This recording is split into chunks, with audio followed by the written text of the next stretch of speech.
اچھا یہ شرط میں باقاعدہ لکھا گیا تھا جی کہ امام حسن علیہ السلام کے پاس آئے گی، اس کے بعد امام حسین علیہ السلام کو ملے گی؟ جی جی بالکل، ٹھیک، یہ بالکل جو صلح نامے کی شرائط ہیں ان میں موجود ہے، ان میں لکھا ہوا ہے، اور علماء نے باقاعدہ لکھا ہے، اس میں اہل سنت اور اہل تشیع کا کوئی فرق نہیں ہے، مورخین نے لکھا ہے، اور کہ جب امام حسن علیہ السلام نے اس شرط پہ زور دیا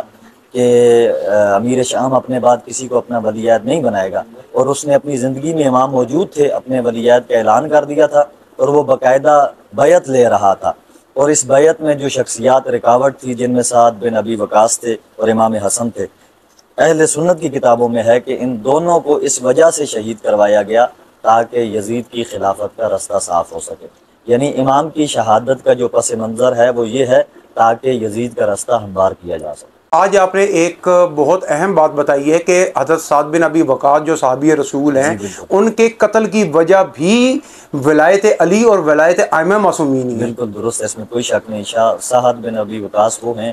کہ جنہوں نے امام علی کی موجودگی میں بھی کسی کو تسلیم نہیں کیا، اور امام حسن علیہ السلام کی موجودگی میں بھی کسی کو تسلیم نہیں کیا، اور اس کی گواہیں خود تاریخ کی کتابیں ہیں، تاریخ اہل سنت میں بھی یہ باتیں موجود ہیں کہ سعد بن ابی وقاص ہمیشہ اسی وجہ سے گوشہ نشین رہے، مگر جب باری یزید کی آئی تب انہوں نے آواز بلند کی کہ یہ کیسے ہو سکتا ہے کہ ایک ایسا فرد جو فاسق اور فاجر ہو، شرابی ہو، اور اسے منصب خلافت پہ بٹھایا جائے، تو یہ روکنے کے لیے باقاعدہ جو ہے وہ ان کو زہر دی گئی اور ان کو شہید کیا گیا۔ اور حضرت سعد بن ابی وقاص سے انہی کے آگے اولاد میں عمر سعد نامی شخص، جی وہ تو یزید کی فوج کا سالار بھی تھا، وہ گورنر بھی تھا، جی جی تو یہ کیسے ہوا کہ ایک ایسے جلیل القدر صحابی جو ائمہ معصومین کے ساتھ رہے، اہل بیت کے ساتھ رہے، ان کی اولاد میں سے ایک ایسا فتنہ پیدا ہو چکا؟ یہ کیا آپ اس پہ روشنی ڈالیں تھوڑا۔ میں اس میں یہ عرض کروں گا، دیکھیے بعض اوقات ایسا ہوتا ہے کہ روایت ہے جیسے معصومین علیہ السلام کی کہ کل مولود یولد علی فطرتہ، ہر مولود اپنی فطرت پہ پیدا ہوتا ہے، اسے بگاڑنے میں دو چیزیں دخل انداز ہوتی ہیں حدیث کے مطابق، ایک ماحول اور معاشرہ جو اسے کسی بھی طرف لے جا سکتا ہے، دوسرا اس کے اپنے والدین ہیں۔ اب عمر سعد نے جس ماحول میں، جس معاشرے میں جو ہے وہ پرورش حاصل کی، ایسا تھا کہ جہاں پر دنیا کی جو جاہ و جلال تھا وہ اسے پسند آیا، اور اسی دنیا کے جاہ و جلال میں وہ پروان چڑھتا رہا، اس کا شوق بڑھتا رہا، اور پھر اس کے اندر ایک چیز تھی، وہ یہ تھی کہ میں ایک جلیل القدر صحابی کا بیٹا ہوں، لہٰذا اقتدار میرا بھی حق ہے، مجھے بھی اقتدار کرنا چاہیے۔ اب اقتدار صحیح طریقے سے کرنا چاہیے یا غلط طریقے سے کرنا چاہیے، اس طرف وہ متوجہ نہیں تھا، کیا میں اقتدار کے اہل ہوں یا نہیں ہوں، ان باتوں کی طرف متوجہ نہیں تھا، بس اس کے اندر جو طمع تھی، لالچ تھی، وہ یہ تھی کہ مجھے بھی اقتدار ملنا چاہیے، اور اسی اقتدار کی لالچ میں، حالانکہ تاریخ کے اندر موجود ہے کہ جب وہ کربلا کے لشکر کا سپہ سالار بنایا جا رہا تھا، اس کے بہت سے عزیزوں نے اسے منع کیا، اس کے خاندان کے لوگوں نے منع کیا کہ تم ایک بڑی شخصیت کے بیٹے ہو، تم ایک صحابی کے بیٹے ہو، تمہیں اس کے مقابلے میں نہیں جانا چاہیے کہ جو تمہارے والد کے آقا کا، یعنی جن کی زیارت تمہارے باپ نے کی ہے، جن کی وجہ سے وہ صحابی ہیں، ان کا نواسہ ہے اور ان کو وہ محترم جانتے تھے، تمہیں اس کے مقابلے میں نہیں جانا چاہیے۔ اس نے کہا مجھے کچھ نہیں چاہیے ماں سوائے اس کے کہ میں بھی کسی شہر کا گورنر بنوں، مجھے بھی کہیں کی حکومت ملے، یعنی اس کا اصل ہدف اور مقصد تقدس سے محمد والے محمد نہیں تھا، بلکہ دنیا کی طمع تھا جو اسے حاصل نہیں ہوئی، اور اس میں بھی وہ رسوا ہوا، اور خود امام حسین علیہ السلام نے کربلا میں اسے متوجہ کیا کہ تو بھول رہا ہے کہ تو کون ہے، اور جس لالچ میں تو آیا ہے اللہ تجھے وہ نصیب بھی نہ کرے۔ امام حسن علیہ السلام کے بارے میں زیادہ یہ بیان کیا جاتا ہے کہ اہل تشیع امام حسن علیہ السلام کو کی ذات کے اوپر اتنا زور نہیں دیتے یا اتنی بات نہیں کرتے، یا اکثر تو یہ کہا جاتا ہے کہ امام حسن علیہ السلام کی ذات کو وہ صحیح مانتے ہی نہیں ہیں۔ تو کیا یہ بتائیے کہ کیا تشیع کے بیچ میں یہی بات درست چل رہی ہے؟ جی بالکل ایسا نہیں ہے، دیکھیے یہ تو تشیع کے عقائد کے منافی ہے، کوئی بندہ یہ کہے کہ کوئی شیعہ ہو اور وہ امام حسن علیہ السلام کو اس طرح نہیں مانتا جس طرح کہ امام حسین علیہ السلام یا امام علی علیہ السلام کو مانتا ہے، ایسا نہیں ہے۔ دیکھیے کچھ شخصیات ایسی ہوتی ہیں کہ جو تاریخ کے اندر ایک کردار بن جاتی ہیں، اور وہ پہچان بنتی ہیں جن کے ذریعے باقی شخصیات بھی بیان کی جاتی ہیں۔ جیسے آپ دیکھ لیں 1400 سال گزر چکے ہیں، آج تک یہ دنیا مولا امیر کائنات کو نہیں سمجھ پائی، معرفت حاصل نہیں کر سکی، آج تک علی علیہ الصلوۃ والسلام کے اتنے فضائل پڑھے گئے، اتنا تذکرہ کیا گیا، مگر آج بھی آپ دیکھتے ہیں کہ بہت سے پڑھے لکھے، بہت سے سمجھنے والے لوگ بھی امیر کائنات کی ذات سے دور ہیں۔ وجہ کیا ہے؟ وجہ یہ ہے کہ علی علیہ الصلوۃ والسلام کو درک نہیں کیا گیا۔ اب علی علیہ الصلوۃ والسلام کا اتنا تذکرہ کیوں ہے، یہ بھی ایک سوال ہے۔ اس کا جواب یہ ہے کہ علی علیہ الصلوۃ والسلام ایک معیار ہیں، پیمانہ ہیں، کیونکہ خود نبی نے فرمایا ہے کہ اگر مومن اور منافق کی پہچان کرنی ہے تو تذکرہ امیر کائنات کیا جائے۔ اور اسی طرح حق اور باطل کے مارکے میں امام حسین علیہ الصلوۃ والسلام ایک معیار ہیں کہ جب بھی آپ نے حق اور باطل کو پہچاننا ہو تو جس طرف حسین ہوں گے اسی طرف حق ہوں گے۔ اور یہ بات صرف شیعہ کی نہیں ہے، بلکہ آج 1400 سال بعد بھی بڑے بڑے جید اہل سنت کے علماء ہیں جنہوں نے اپنے آپ کو حق ثابت کرنے کے لیے امام حسین کا سہارا لیا ہے۔ یعنی یہ وہ شخصیات ہیں جو معیار ہیں، تاریخ کا یہ وہ کردار ہیں۔ اب ایسا نہیں ہے کہ جب یہ شخصیات کا تذکرہ ہوتا ہے تو ہم کسی دوسری شخصیت کو نعوذ باللہ اس کی حیثیت سے، اس کے مرتبے سے کم کر رہے ہیں، نہیں، بالکل ایسا نہیں ہے، بلکہ یہ خصوصیات ہیں ائمہ کی، یہ ائمہ کے اپنے اپنے جو ہے وہ فضائل ہیں کہ محمد و آل محمد کی کچھ اپنی اپنی خاص خصوصیات ہیں۔ امام حسن علیہ الصلوۃ والسلام کا ایسا نہیں ہے کہ تشیع تذکرہ نہیں کرتی، تشیع تذکرہ کرتے ہیں اور ذکر کرتے ہیں۔ ہاں، فرق یہ ہے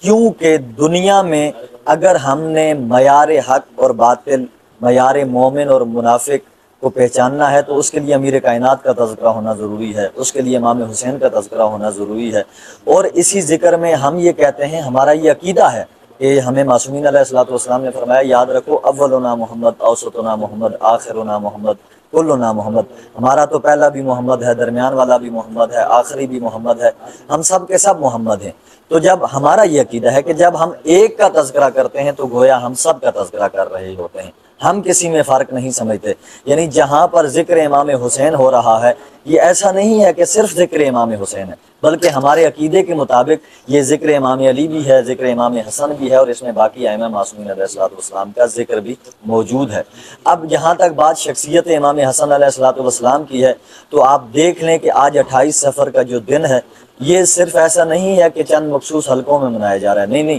بلکہ دنیا کے جس کونے میں بھی شیعہ موجود ہیں، آج کے دن وہ امام حسن علیہ الصلوۃ والسلام کے نام پر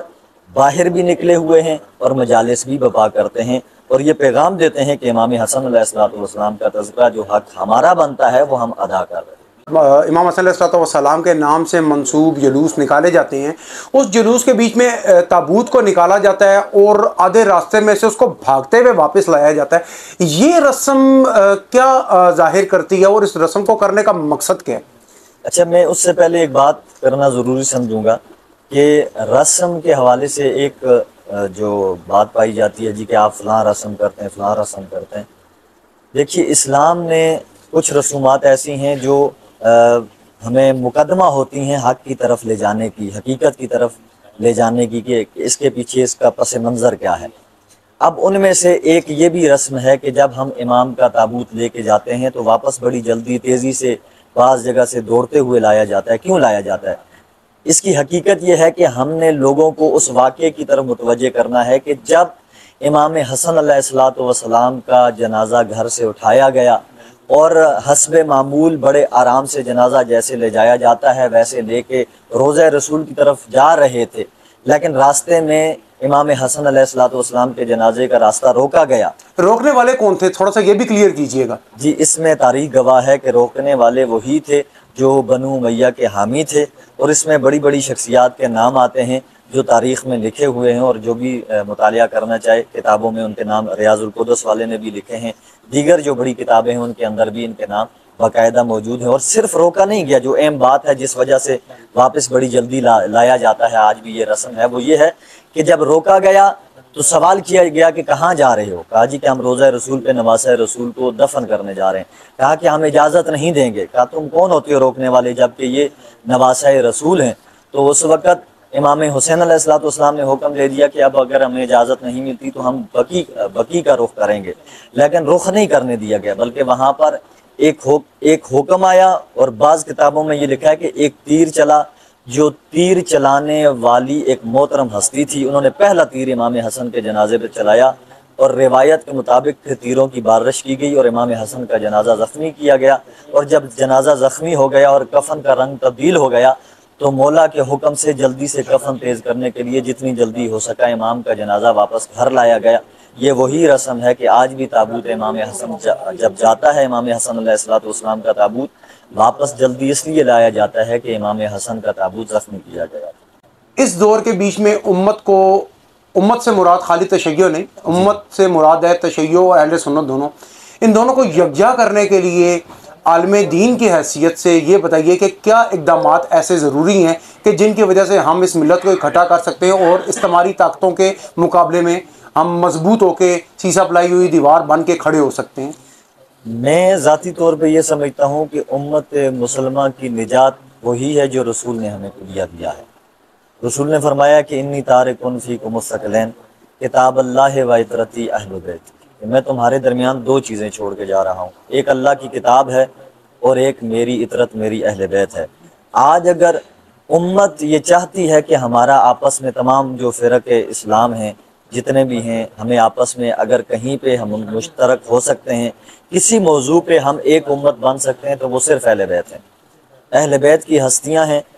جو ہمارا محور ہونی چاہیے، جو ہمارا مرکز ہونی چاہیے، یعنی ہمارا جو مرکز اور محور ہو وہ محمد و آل محمد کی ہستیاں ہوں۔ جو بھی محمد و آل محمد کے قریب ہے ہمیں اس کے قریب ہونا چاہیے، اور جو ان سے دور ہے ہم سب کو یہ فیصلہ کرنا چاہیے کہ ہم اس سے دور ہوں گے، کیونکہ رسول نے ان دونوں کو ہی معیار بنایا ہے۔ اس کے علاوہ ہمیں رسول نے کوئی بھی معیار نہیں دیا۔ ہم تمام مسلمان اگر کسی بات پہ متفق ہو سکتے ہیں، قرآن پہ جیسے ہم متفق ہیں، سب کے گھروں میں ایک ہی قرآن ہے، سب اسی قرآن کی تلاوت کرتے ہیں، ویسے ہی جو اہل بیت رسول ہمیں دکھا کر گئے، اب اگر ہم انہی کو ہی قرآن کی طرح محور اور مرکز بنا لیں گے تو ہمارے درمیان کے اختلافات کم ہو جائیں گے، اور ہم تمام جو دشمنان اہل بیت ہیں ان کے سامنے مضبوط ہو کے کھڑے ہو سکتے ہیں۔ لیکن اگر ہم اہل بیت کے مقابلے میں کسی کو بلند یا کم کرنے کی کوشش کریں گے تو امت مسلمہ کبھی بھی یکجا نہیں ہو سکتی، اور آج بھی گمراہی کی وجہ صرف یہی ہے کہ ہم اہل بیت سے دور ہیں۔ جس دن ہم اہل بیت کے قریب ہوگے مسلمان آپس میں متفق ہو گئے۔ میرا یہ ذاتی نظریہ اس بارے میں۔ بہت شکریہ مولانا، بہت شکریہ، مہربانی، مولا آپ کو سلامت۔ اس کے ساتھ ہی ہمارا آج کا سیگمنٹ علم اور انسان کا اختتام ہوتا ہے۔ اجازت دیجیے، اللہ حافظ۔